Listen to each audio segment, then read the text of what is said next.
नमस्कार, मी प्रीती खंडागळे. आवाज इंडिया मराठीमध्ये आपल्या सर्वांचं स्वागत आहे. मुंबईतील गोरेगाव येथील नेस्को सेंटरमध्ये झालेल्या कथित ड्रग्ज पार्टी प्रकरणात 2 MBA विद्यार्थ्यांचा ओव्हरडोसने मृत्यू झाल्याची माहिती समोर आली आहे. 11 एप्रिल रोजी झालेल्या या पार्टीत मोठ्या संख्येने तरुण सहभागी झाले असल्याचंही सांगितलं जात आहे. या प्रकरणात कल्याण येथून आनंद पटेल याला अटक करण्यात आली असून पार्टीच्या आयोजनाचा त्याच्यावर आरोप आहे. त्यांच्या कौटुंबिक पार्श्वभूमीबाबतही तपास सुरू असल्याचं सांगितलं जात आहे. याच प्रकरणावर सुनील प्रभू यांच्यासोबत बातचीत केली आहे आमचे प्रतिनिधी किरण जाधव यांनी. बघूयात. माझ्यासोबत आमदार सुनील प्रभूचे आहेत. सर, काय सांगाल, आज जी वनराईची जी घटना घडली, दोघां मुलांचा मृत्यू झाला, काय नेस्कोमध्ये जी घटना घडली, 3-3.5 लोकांचं गॅदरिंग होतं.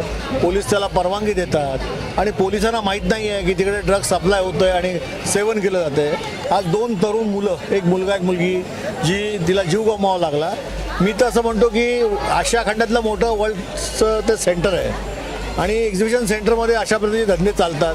दिल्लीवरनं आलेली सगळी हॉटेल मॅनेजमेंट तिकडे हॉटेल उघडली आहेत, रात्रभर चालू असतात आणि तिकडे आतमध्ये पोलीस कारवाई करू शकत नाहीत, कारण तिकडे असणारी मॅनेजमेंट ही सांगते की आमच्या सत्ता पक्षातील वरिष्ठ लोकांशी आमच्या डायरेक्टरचे संबंध आहेत. त्यामुळे पोलीस घाबरतात, BMC घाबरते, फायर ब्रिगेड घाबरते. आता ही जी दुर्घटना घडली आहे त्याला जबाबदार कोण? तो कंपनीचा मालक आहे का?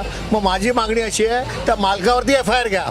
ड्रग्ज त्या ठिकाणी सेवन झालं म्हणून मोका त्याला लावा आणि 2 माणसं मेली, तो मनुष्यवधाचा गुन्हा पण त्याच्यावर दाखल करा. तर जो पटेल म्हणून जो व्यक्ती आहे तो कुठेतरी भाजपचा कार्यकर्ता होता असं ही माहिती भेटते. कोण कुठच्या पक्षाचा कार्यकर्ता आहे मला माहीत नाही, पण जी घटना घडली ती अत्यंत चुकीची आहे. सत्ता कोणाचीही असो, कोणत्याही पक्षाची असो, जो गुन्हेगार आहे त्याच्यावरती कारवाई झाली पाहिजे.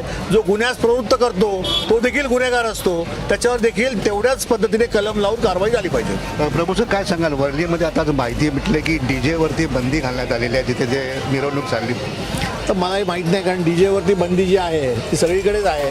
तरी पण पोलीस त्यांच्या पद्धतीने मिरवणुका चांगल्या पद्धतीने व्हाव्या, शांतता राहावी आणि उत्सवाचं वातावरण चांगलं राहावं म्हणून प्रयत्न करत आहेत. नेमकं वरळीत काय झालं त्याची मला कल्पना नाही. सुनील प्रभूजी, कॅमेरामॅन दत्ता प्रसाद, किरण जाधव, आवाज इंडिया.